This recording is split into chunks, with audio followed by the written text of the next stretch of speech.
bet against them, really. Fair enough. Big Mother? I think this is NIP's game. I really like the NIPs. Bristleback kind of drafts. I like NIP as well, simply for I feel like Vega is gonna get kited in fights. They lack too many disables, whereas NIP has actually quite a bit. Yep. So But I think it's easier to play NIP's draft. But I think this game is also going to be like determined in the first 20 minutes. To be Okay. honest, it's like win or lose. Well, time to find out how those first 20 minutes are gonna go, and of course the minutes after that as well. Time to go over to number 1 of the games. It is gonna be Vega versus Ninjas in Pyjamas with our commentators OD Pixel and Draskell.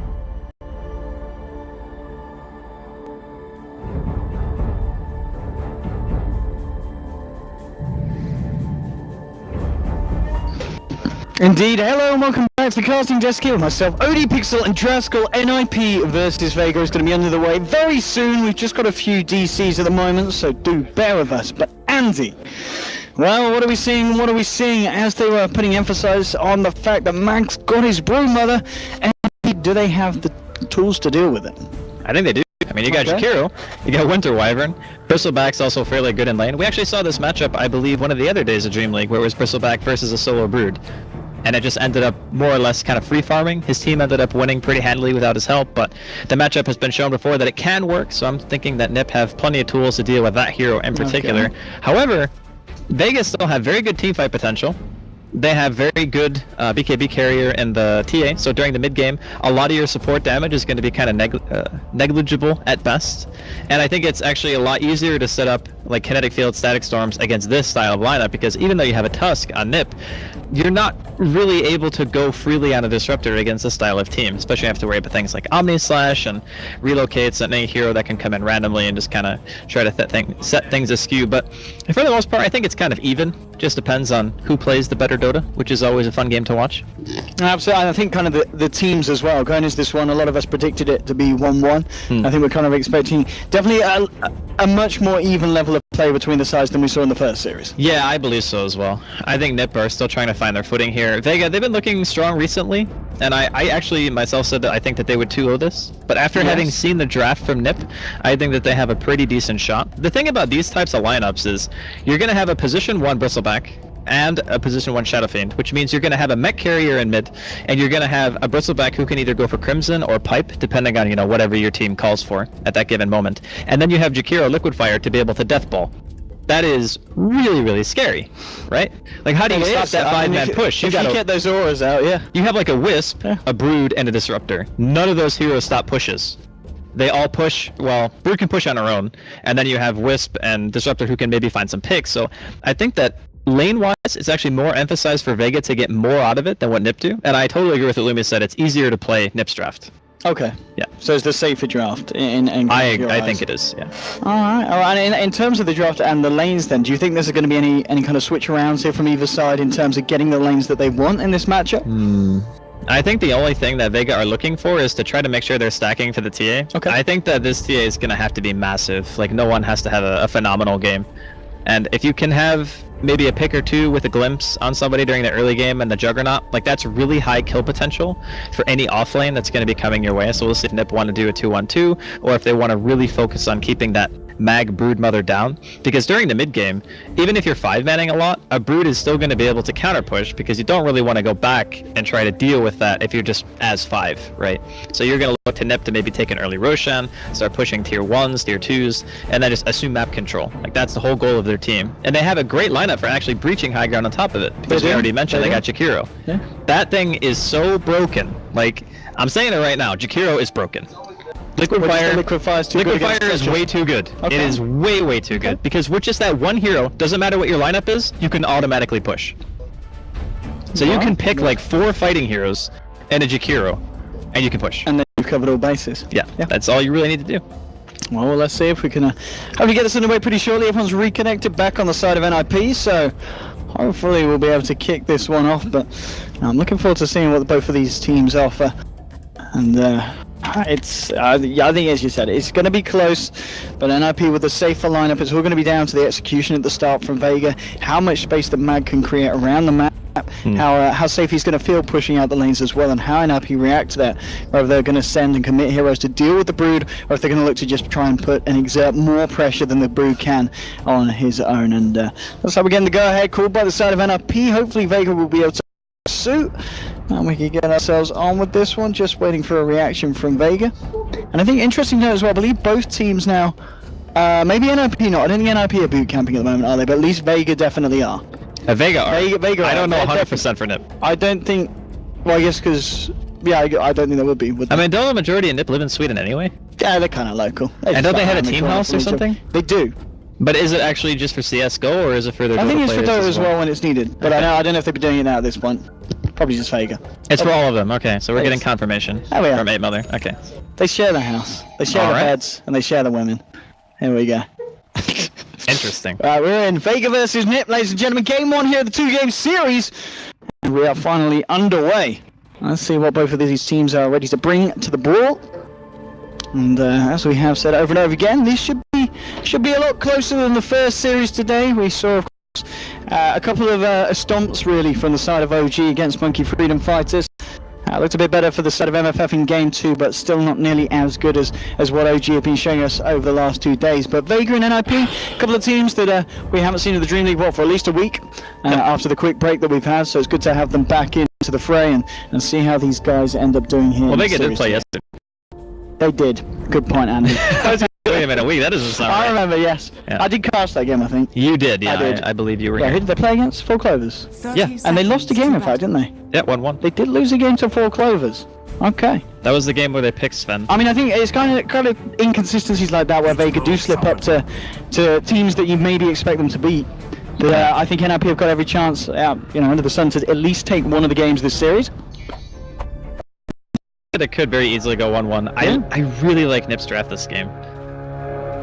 I think it's very nice to execute. You just it could all kick off it. The Vega want to try and fight it. They're going to move forward here. They're going to throw the Arctic Bone. Reflection is out. Now the Blaze goes out. Look at the damage here. The snowball will come out to negate some of it. And they'll buy the time to turn. They'll go straight across onto the seam of the stair. Who's going to be able to get the first blood here? Errol turning around the races and they'll get it. That's going to be 1 kill over the Shadow Fiend. Make that 2. Double kill for Errol on the Shadow Fiend. That's the dream. That is the dream. Tusk staying alive on 5 HP off the back of that fight. They'll try and look for more here. Jonathan Fan moving in. Trading hits with Solo.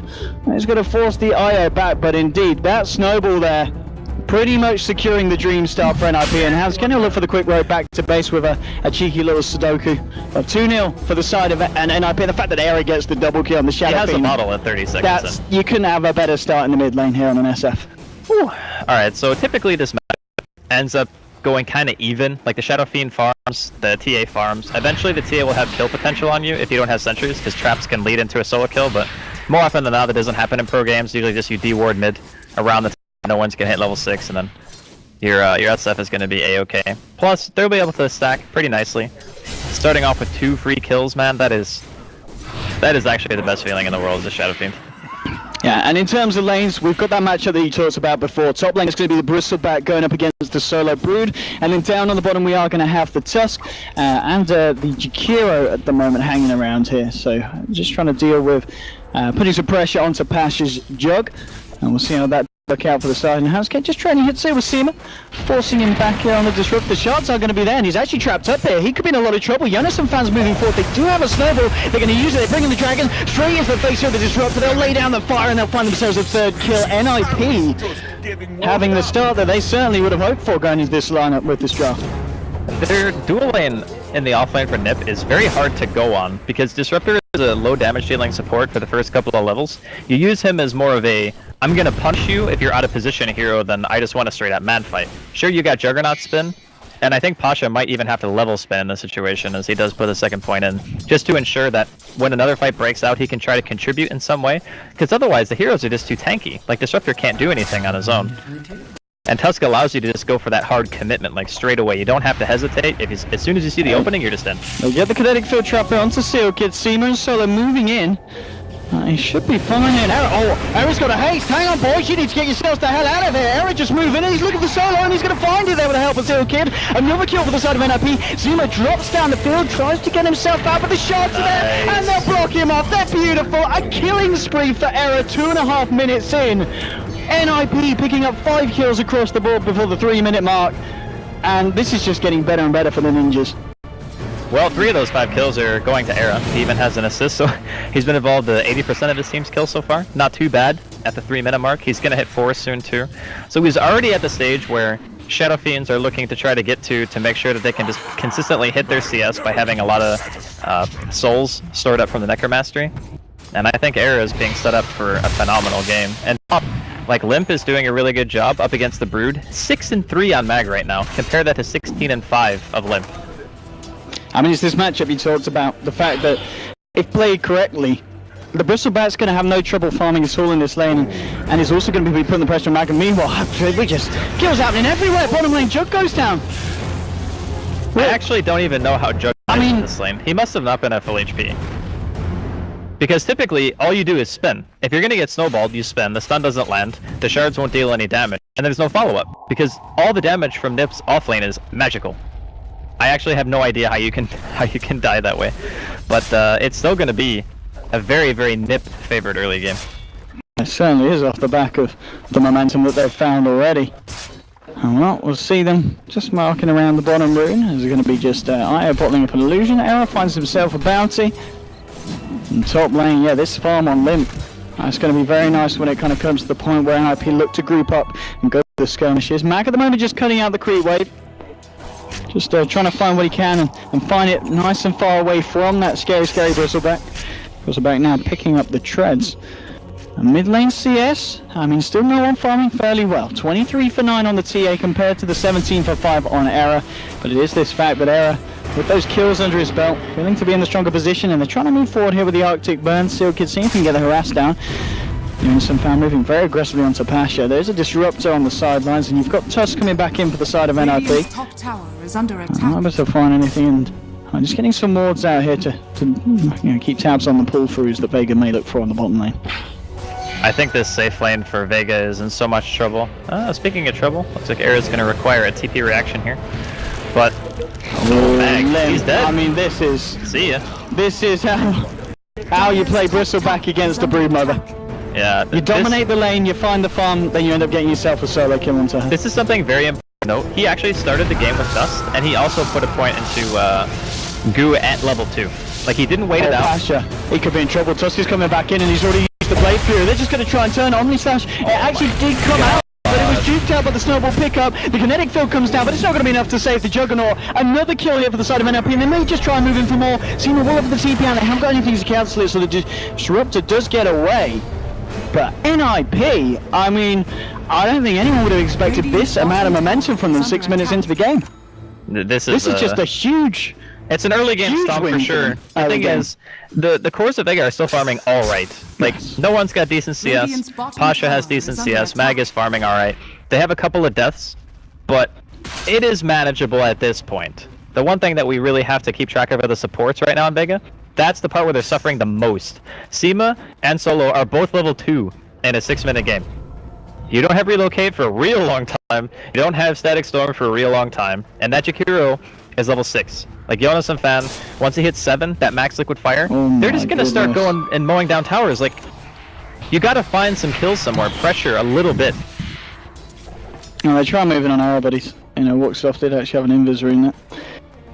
And it's just going to be the point, as you said, the fact that the supports are so under-leveled. You just look at the crossfire that NIP have got when the fights kick off. Yeah, just kind of the quill spray stacking up. Level 2 IO and Disruptor, they're just going to melt to a few stacks of that when NIP start to force fights as kind of a group down one of the lanes. Yeah, I actually think that NIP have done quite a bit of research into Vega after them having won one of the bigger lands, and just said, alright, we need to find a way to really deal with Brood. He's taking so much damage down. He does still have the Blade Fury, and he's got the healing word up as well. So yeah, he's going to be able to salve up and keep himself fine. But here's the push you're talking about. 7 minutes in, and your tier 1, it's gone. Now this is a nerfed liquid fire, by the way, just so we're all on the same page, and it's only level 3. Oh, I think I want to go for. There was a Wyvern around as well, but He's actually going back up. He's actually looking to maybe just get some vision. I think he's just checking to see if stacks were being made, and I don't think they are at the moment towards the mid lane on the ring. There's a stack here. Okay, Silk is going to spot this one out. So that is the only stack here in the jungle, and NRP, well, they've got the tools to take it, and I think they just might if they move in here with the three of them. So they're going to be able to find these stacks that are being created on the side of Vega. Oh my god, this is bad. You can't give these away. Oh, Hanskin's pinging it out. I don't think they saw it. They're like, wait, what? Alright, even skills macro fire. Alright, yeah, it ain't great. Radiant's middle tower is under attack. More and more farm here for the side of NIP, still on the top lane. He's gonna have like Yules at 11-10 minutes on the Jakiro. That means he can start putting points into Ice Path. That sets up a free initiation on any of the supports. This is real bad. They have got to be careful with this courier here though. There's a full spider army hanging about, but NIP, they're well aware of it. Just keeping the courier safe, and mid lane, no one. He's going to be able to clear up a couple of stacks here on the Ancient, so something to keep the farm game up. There's now a Vanguard here on your Bristle back at 8 minutes in.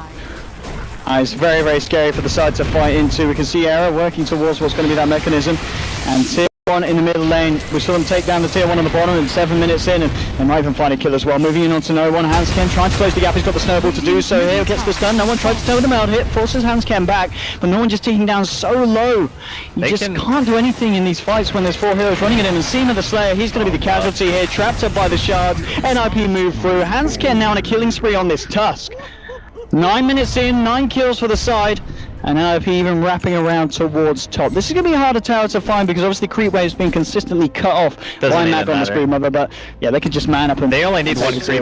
One creep is enough. They can just tank it. Yep.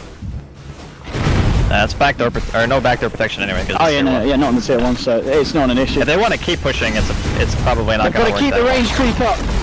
Nah, they'll just go kill Roshan, honestly. They have Sigil. They have 4 points into Liquid Fire, and that also slows attack speed on Roshan, which makes it very easy to kill. And they have Cold Embrace. Like, this draft is very well rounded from Nip. It's very good at pushing, it has good transition into mid-late game with the Bristle and the Shadow Fiend. And they might not have, like, the most insane team fight ever, but their lanes are strong. So they come out of a strong laning phase, they 5-man Death Ball, and you just can't fight into it if you're Vega. Your supports, like, Seema... Mush. Is it Shoma? Shoma the Slayer. Yeah, okay, he just hit level 3. It's 10 minutes into the game. And there's a mech 10 minutes in. And Vanguard on Bristle. Yeah, mech like, and Vanguard. You actually have 0 damage right now as Vega. Well, it's not looking pretty for the side, but by no means out of this one yet. 10 minutes in though, it's certainly going to be an uphill battle here for the side of the Radiant. NIP going to feel very happy with how they kick this one off. Okay, yeah, you've got your treads now, TA. So something else coming out. Phase boots now on the jug. So they're finding the small things, and it's pretty much what they're going to be relying on. Shards. Oh my goodness. They are going to hold him for a little bit, but he Blade Furies himself out. Are they going to look for the chase down? It looks like they're going to let him go. He's got the backup and no one here as well on the TA, but talking about backup, NIP, they're bringing Era in for this one. There's going to be TP out straight away from both of them. Have they got the snowball onto anything? No, it's going to not get there in time. And the TPs are successful here from the side of Vega, so they do avoid what potentially could be more pain coming out from the side of NIP. I think at this point, Nip to see the Rosh, they keep pushing. There's nothing really on the side of Vega that's threatening you. There's no Static Storm. There's no Relocate. Like, okay, Relocate came up now, so it just hit 6. So he's playing it very greedy. And Shoma's starting to recover his experience a bit. It's just, whatever they take at this point for Nip is free. Like, they can just walk into a tower, they can leave Limp at the top lane, it doesn't matter if he's at the fight or not. Everyone else on the side of Nip has a tremendous amount of farm. Like, Yules is finished on Jonas and Fan, he just has to send it out. And Seal Kid has Winter's Curse, they got Walrus Punch. With this creep wave at bottom and the catapult, this tower is just dead. Like, this tower is dead. They can't do anything. I mean, this, as you said, from the draft, you like one NIP out to do, and they're just going to show that they know exactly what to do with this lineup. They know its strengths, and they're using it to the max potential. 12 minutes in, as you said, taking a tier 2 in the bottom lane. Wouldn't be surprised if we see them move into another lane and look for more. Yules is now also done here on Jonas and Fan's Jakiro. Yep. I mean, that's pre-setup as well. When somebody relocates in, if you don't land the ice path, like, perfectly, you can just wait, set up the Yules instead, if you want to play it that way. You know that the TA is not going to have Blink for a long time. He's going back for Deso first, pretty standard stuff coming out from him. But Jakiro is also very, very good against TA at pretty much every stage in the game, you know, prior to BKB. But I have a really hard time seeing how Vega's ever gonna take an engagement, right? Because you got Vanguard, you got Mech already done. I'm assuming that Limp is gonna go just straight for the Crimson, because it's so good against Vega's lineup. They kind of lack magical damage. Like, I don't know what they're gonna do, honestly. They gotta find some kind of really good small skirmishes or take a really successful defense to be able to get themselves back in this. Go easy Roche here for NIP. Crimson Guard, I mean... It's less than 13 minutes in, and they have every single core item they need to just go push high ground, honestly. Good luck trying to fight into that, Vega, because it's not gonna end well. And NIP, they know that's gonna be the case for Vega, and they want to fight themselves. They want to bring the fight to Vega. No one in solo. Everyone's down here. Obviously there is that relocate there, so if it all kicks off, Solo should be able to bring him out in solo. Well, he's not gonna be able to relocate anyone if no. Oh, okay. It's only a level 1 ice path, not really much of a stun. It's only 1 second. Top lane, Limp still hanging about here, just killing out the creeps. Mac doing what he can here, chilling out, cutting up the creep wave, keeping themselves up the board in terms of net worth. You know, he's still on par with at least the Jakiro. He's very close to his own TA, but that's maybe not a good story for the Brood. More or less a bad story for no one's TA at the moment. Well, no one. He's drawing a bit of attention here from NIP towards the mid lane. 4 heroes coming through. They're getting the creep wave down. And Mason going to try and go for a further tier 2 in the mid lane. Top lane Mag and Shoma the Slayer hanging about. They're actually sending more here from the side of Vega up to the top, so maybe trying to see if they can force NIP back to react, but NIP, I mean, there's just no way look at this tower, guys. If they want to play super safe, I guess they can back, but they have Crimson, they have Mech, they have... You got high ground. Yeah, you absolutely can. Jakiro, man, I'm telling you. This is the hero that lets you end games in 15 minutes. I mean, this is some TI4 final stuff, I'm telling you that, at the moment. 15 minutes in and the Disruptor is still not 6. Like, he needs 6 to fight this. And look at the tier 3's just gone. He's got a kinetic field, but it really doesn't matter. This is, in my opinion, a pretty sizable outdraft. I mean, I can see how Vega... Who's Rax at 40 minutes, Andy? Yeah, Jakiro, dude. Jakiro! It's a hero. I mean, how do you fight it? How do you actually kill anyone when you don't even have your ultimate on a support hero and they're pushing your Rax? I think if anyone knows the answer, Vega would love to have a conversation with them. And Rax, 15 minutes in from net. Absolutely free. Nothing that they can do. And that's another 2,800 gold on Limp. So if he wants to go back for like a Vlad's, which I think would be really nice to just seal out the game, you get another 5 armor or going for the team. Makes you that much more durable against the TA and potentially an Omni Slash, considering no one now has Desolator finished. And there's no Roshan for Vega to even try to sneak, so their TA pick is not really working out for them. Of course they started the game in potentially the worst way possible, by taking a level 1 fight, losing 2 heroes straight up. To the Shadow Fiend. Yeah, and then Nip just continually get kills with a lineup that they knew was meant to deathball at some stage. Like, Vega had to have known it, right? As soon as you see the Jakiro, you're like, oh, okay, they're gonna do some kind of dual off lane, they're gonna try to get level 7 on them, mow down all our towers. Hopefully by that point, Mag on the Brood and no one on the TA can create some space between just like pushing and having some high damage dealer. But the supports got so wrecked from the start that they couldn't ever get off the ground. Talking about getting wrecked. Okay, nice seven on the Blade Fury there, but Charles talking about they're actually not trapping me. Jonathan fans there. Oh, he was okay. That was a little bit embarrassing there. I think he might have double tapped that one. Yep. No, still slip-ups like this aren't really going to cost NIP anything. The position that they're in, they're feeling very strong. Doesn't matter if they miss out on the occasional kill here at this point, as the swing certainly is just favouring them. BKB is going to be the item of choice by the looks of it for Brood. It's just a recipe away from it. Alright, Owen, we've hit our timing now for Vega. The Disruptor is level 6. They need the turnaround static stone. Yeah. How often do we see Disruptors, by the way, that just have very, very late level 6 timings? It seems to be a trend at the moment. Yeah, but the reason why it happens so often is because as soon as a team sees Disruptor, they just pick better fighting supports for the early game. That's pretty much exactly what went down for this match. Okay, you're against Jakiro Tusk as Disruptor. Who do you go on? Who do you harass? Who do you force out of lane? And what do you do here if you're Vega? Okay, Passion's moving forward with the Blade Fury, but if anything, that's just going to give NRP the go-ahead that Blade Fury is no longer available. They'll set it up with the Ice Path here. Limp moving forward as well. Just look at the visible damage, forcing Pasha back. He'll drop the healing ward, but the tower's just getting destroyed. Fortification will be there, but they throw out another liquid fire, and Jonas and Fast is sitting at the back laughing as the tier 3 just melts. They're trying to move in with no one in the Desolator. Max there as well, but now the Crimson Guards pod. That's just static storm. Is it going to be enough to turn? Limp's taking the harassment of the Naz, but now the Winter's Curse down onto Pasha. NIP just moving through. The crossbows are stacking up. Sherman the Slayer on the sidelines ticking down. They might be able to find a kill, and they will. They bring down the Jakiro, so they do find their first kill of the game here. NIP being a little bit more careful. No, they're ready to just continue to go. Double kill for Limp as they take down Mag as well. No one moving in, trying to burst down Limp here with the meld hits, but it's just not enough. Triple kill for Lim. They'll move into Solo. It may even be an ultra here from the man who will get the tether across, so Solo's going to live. No one's coming with a buyback, desperately trying to do what he can, but it looks like this could be even potentially be a dieback here on this TA. Era's just standing there, getting the right clicks in. They'll kill the TA now down for a minute. They do lose Era, but Sealkin and Limp are still there. Limp's just going to move in for more. GG well played is called 18 minutes in. NIP take the game 14-2. The draft was perfect. The execution was immaculate.